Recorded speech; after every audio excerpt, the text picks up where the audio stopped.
vamos a pasear por algunos de los hechos históricos y libros de la segunda mitad del siglo XX. Y empezamos con la década de los 50 y con la música. Los años 50 es la década del rock and roll. Desde los primeros años de la década encontramos unos cuantos artistas que ya estaban totalmente inmersos en eso que llamamos rock. Los indispensables: Little Richard, Chuck Berry, Bill Haley and the Comets.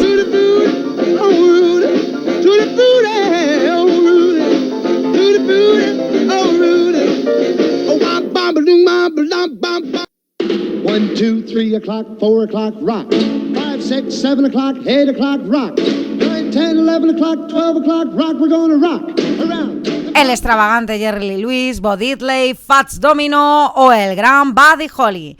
Pero la gran estrella y la figura que popularizó el género fue indiscutiblemente Elvis Presley. Su primer éxito, That's Alright, ya mostraba de qué iba todo aquello. El tema era original de Arthur Kudrup, un bluesman de la región del Mississippi.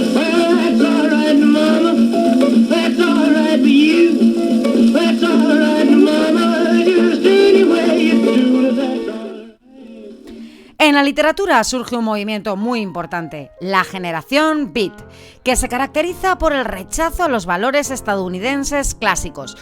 Una de las obras más importantes es En el camino, de Jack Kerouac. Empiezan unos años de rebeldía. Para muchos escritores, el uso de la fantasía y la metáfora se convirtieron en los elementos que servirían para burlarse de los censores de los gobiernos dictatoriales. Es el caso de José María Sánchez Silva, con Marcelino Pan y Vino, en 1952. En este año también aparece el Cinerama, cine de pantalla grande. Un año después se descubre la estructura del ADN por dos grandes científicos, James Watson y Francis Crick. Y en 1953 también se popularizan los pantalones vaqueros. Este año también llegamos al Everest. El neozelandés Edmund Hillary y el Sherpa Tenzing alcanzan la cima de este gran monte. Y en 1954, en Estados Unidos, se prueba una nueva vacuna contra el polio. Y un año después, se inaugura Disneyland, en Los Ángeles. A finales de la década de los 50, éxito mundial, los yo-yo de plástico. Aunque se cree que su origen está en la antigua Grecia y su nombre es filipino, significa viene, viene, fue Coca-Cola la que lo populariza en el año 59 gracias a una campaña de promoción de la marca. También en este año, en 1959, tenemos la Declaración de los Derechos del Niño por la Asamblea General de las Naciones Unidas. Ya era hora. Y llegamos a los 60.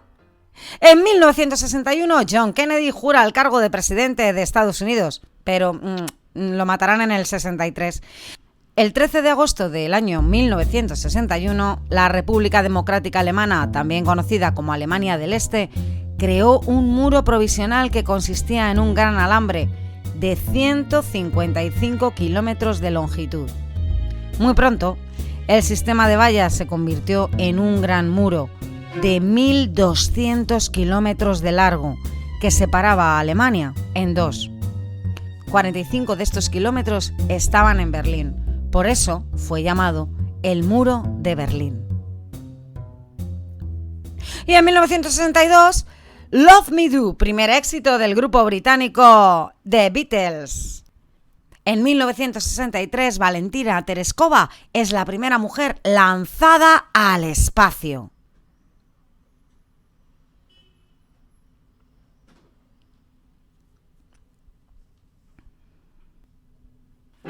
En 1964, Vidal Sassoon crea un nuevo estilo de peinado. Crea la filosofía Wash and Wear que liderará a la mujer del uso de laca, horquillas y secador. Y crea estilos propios como el bob. Estos cortes de pelo estaban enfocados a una nueva mujer que buscaba la libertad de expresión y el movimiento en pleno momento de liberación femenina. El corte bob se puso tan de moda que incluso algunas mujeres se ponían pelucas con melenas cortas. Esta tendencia iba acompañada con una estética de rostros pálidos, labios poco pintados y ojos muy maquillados con pestañas postizas.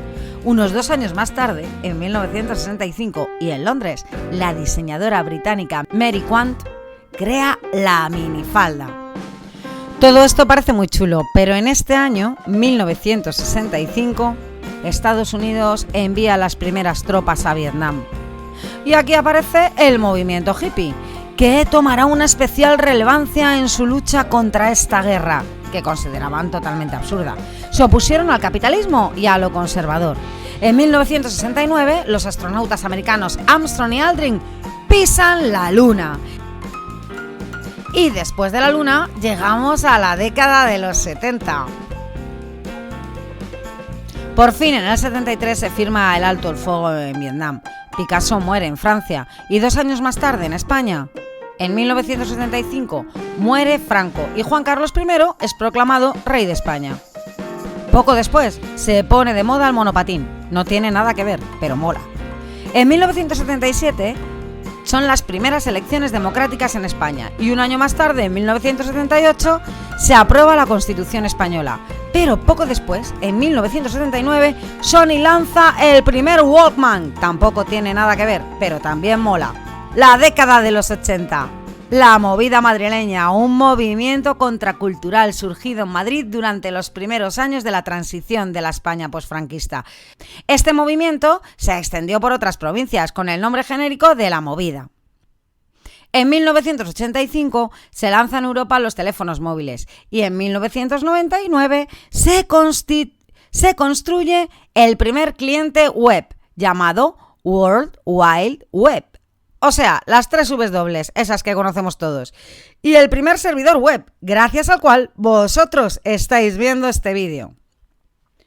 Pero vamos a lo que nos interesa. Escritores y libros de la segunda mitad del siglo XX. Enid Blyton y la literatura de pandillas, una de las escritoras más prolíficas. Con su máquina de escribir sobre las piernas y utilizando solo un dedo de cada mano, la autora inglesa Enid Blyton escribía 10.000 palabras al día. A lo largo de su vida publicó 762 obras dirigidas al público infantil y sus títulos se han traducido a 40 idiomas.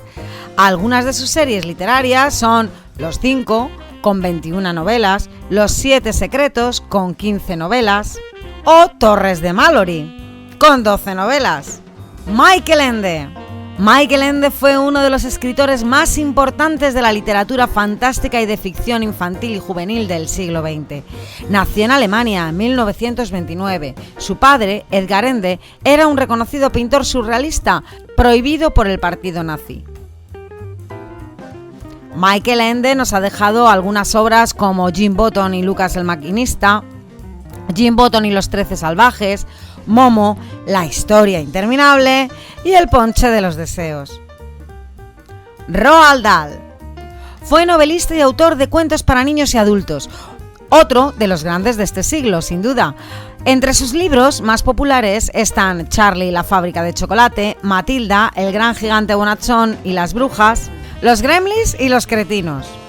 Y en España, Gloria Fuertes fue una de las más importantes escritoras, una poeta española incluida en la generación del 50. Su labor poética se vio reforzada en España a partir de los años 1970 con sus colaboraciones en programas infantiles y juveniles de televisión. Por ejemplo, Un globo, 2 globos, 3 globos o La cometa blanca.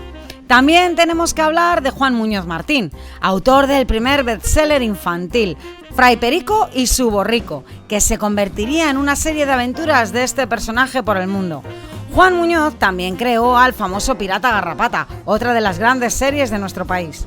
Por supuesto, se nos quedan muchos por nombrar, pero sería imposible mencionarlos a todos, así que el resto os lo dejamos a vosotros. Ahora a leer, porque, como se dice en Matilda, las lecturas nos permiten viajar a lo largo del mundo mientras estamos en nuestra pequeña habitación.